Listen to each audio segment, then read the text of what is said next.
Hello guys, నాకు నా ఫాలోవర్స్లో కొంతమంది అయితే నన్ను అడిగారు where did I go for a month అని చెప్పేసి. సో ఈ మంత్లో నేను చాలా చాలా చాలా బిజీ ఉండే. దానికి టూ రీజన్స్ అయితే ఉన్నాయి. మేజర్ రీజన్స్ వచ్చేసి ఇది మైల్ స్టోన్ అని చెప్పొచ్చు. నేను జిమ్ పోవడం అయితే స్టార్ట్ చేసిన.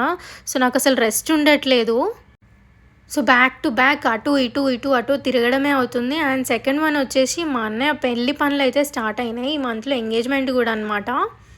సో మా అన్నయ్య ఎంగేజ్మెంట్ కోసం అయితే మేము జ్యువెలరీ షాపింగ్ అయితే ఫస్ట్ స్టార్ట్ చేసాం. ఎందుకంటే మేజర్ టైం టేకింగ్ దీనికే ఉంటుంది కాబట్టి.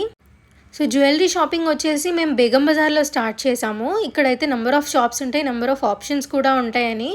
సో మేము వెళ్ళడం శృంగారి అనే షాప్ని అయితే విజిట్ చేసాము.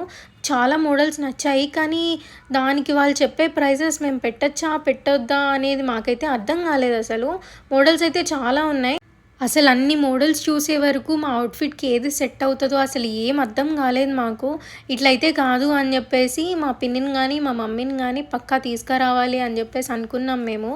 సో ఆ రోజు మేము ఏం తీసుకోలేదు. ఒక 2-3 షాప్స్ అయితే విజిట్ చేసినాం, కానీ ఏం తీసుకోలేదు. ఇక చేసేదేం లేక రిటర్న్ వచ్చేసినాం నేను మా అక్క. నెక్స్ట్ డేనే మా పిన్నిని అయితే తీసుకుని వెళ్ళినాం. మా పిన్నిని తీసుకెళ్ళినప్పుడు అయితే ఆల్మోస్ట్ ఒక 15-20 షాప్స్ అయితే తిరిగినాం మేము. వేరియస్ డిజైన్స్ చూసినాం. సో అటు ఇటు అన్నీ వెతికిన తర్వాత మాకు పాకిజా అయితే వన్ స్టాప్ డెస్టినేషన్ అనిపించింది. రీజనబుల్ ప్రైజెస్ అని కూడా అనిపించినాయి.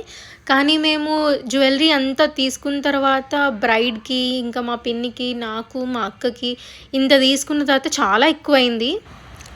మేము ఏమే ఆర్నమెంట్స్ తీసుకున్నాము, మాకు ఎంత బిల్ అయింది అని చెప్పేసి నేను నెక్స్ట్ వీడియోలో చెప్తా. సో నేను తొందరలోనే పోస్ట్ చేస్తా part 2. Stay tune for part 2. Bye, take care, subscribe.